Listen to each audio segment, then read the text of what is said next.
বছর আগে তৃণমূলের সবচাইতে বড় নেতার নাম কি? শুভেন্দু অধিকারী। এই জেলায় এখন বিজেপির সবচাইতে বড় নেতার নাম কি? শুভেন্দু অধিকারী। তার মানে কি? ও মৌমাছি দু ফুলেই আছে, জোড়া ফুলেও আছে, পদ্ম ফুলেও আছে।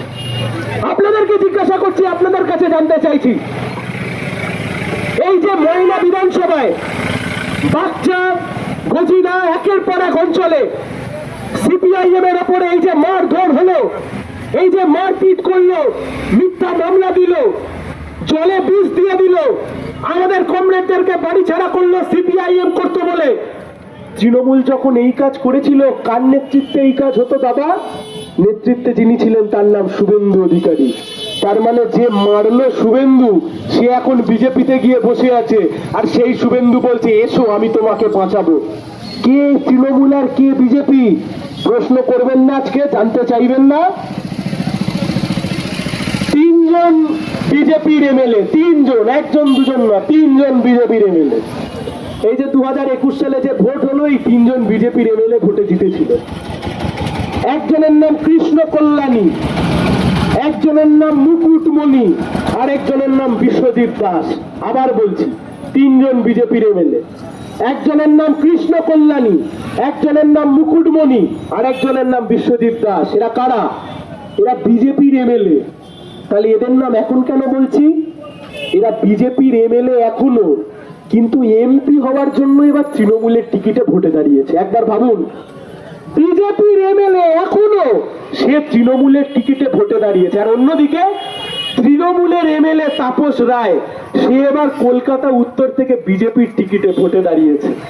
বলুন তো দাদা, মুকুল রায় কোন দলে আছে, তৃণমূলে না বিজেপিতে? আচ্ছা দাদা, মাইক দিচ্ছি, একবার এসে বলুন তো জোর গলায়, অর্জুন সিং কোন দলে আছে, তৃণমূলে না বিজেপিতে? একবার বলুন তো মুকুল রায় ছেলে কোন দলে আছে, তৃণমূলে না বিজেপিতে? কে তৃণমূল, কে বিজেপি? এ রাজ্যে জামা বদল করছে নির্লজ্জের মতো। মানুষ ভোট দিয়ে জেতাচ্ছে, বিজেপিতে চলে যাচ্ছে তৃণমূলে, জেতাচ্ছে তৃণমূলে, চলে যাচ্ছে বিজেপিতে। আজ বিজেপি, কাল তৃণমূল, কাল তৃণমূল, আজ বিজেপি। গিরগিটিও এত তাড়াতাড়ি রং বদল করে না যত তাড়াতাড়ি এরা জামা বদল করছে। তাই আপনাদেরকে বলছি, বাংলাকে যদি বাঁচাতে হয় তাহলে সিপিআইএম কে ভোট দিন।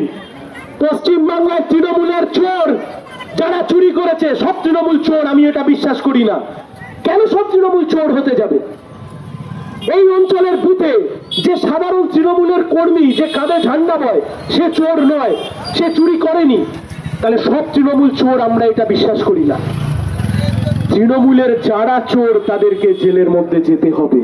কিন্তু তৃণমূলে চুরি করে কেউ যদি বিজেপিতে গিয়ে বলে কৃষ্ণ কৃষ্ণ হরে হরে শুভেন্দু ঘরে ঘরে, তাহলে দাদা লড়াই হবে, তৃণমূলের বিরুদ্ধেও লড়াই হবে। আর তৃণমূলে চুরি করে যে চোর গিয়ে বিজেপিতে বসে আছে তার বিরুদ্ধেও লড়াই হবে, জোরদার লড়াই হবে। এই লোকসভা ভোটেই লড়াই হবে। মুখ দেখানোর জন্য লড়াইয়ের ময়দানে নামিনি। 2024 সালের লড়াইয়ের ময়দান, মুখ দেখাতে আসেনি আমি, লড়াই করতে এসছি, জিততে এসছি, লড়তে এসছি। মাথা নিচু করব না, মাথা উঁচু করে লড়াই করব, জিতবো, ড্যাং ড্যাং করতে করতে জিতবো। তার কারণ 5 বছর আগে বিজেপি, 5 বছর আগে তৃণমূলের দিব্যেন্দু অধিকারী, 5 বছরের সাংসদ, 5 বছরের। কোথায় ছিল দিব্যেন্দু? আজকে তৃণমূল উত্তর দেবে না। দিব্যেন্দু বাবু আপনি কোথায় ছিলেন? আজকে উত্তর দেবেন না দিব্যেন্দু বাবু? আর যেই ভোট এলো, দিব্যেন্দু অধিকারী, শুভেন্দু অধিকারীর ভাই, আজ থেকে 4 সপ্তাহ আগে গিয়ে টুক করে বিজেপির জামাটা পরে নিল। মানুষের কোনো দাম নেই, মানুষের মতামতের কোনো মূল্য নেই, মানুষ কি খেলনা নাকি?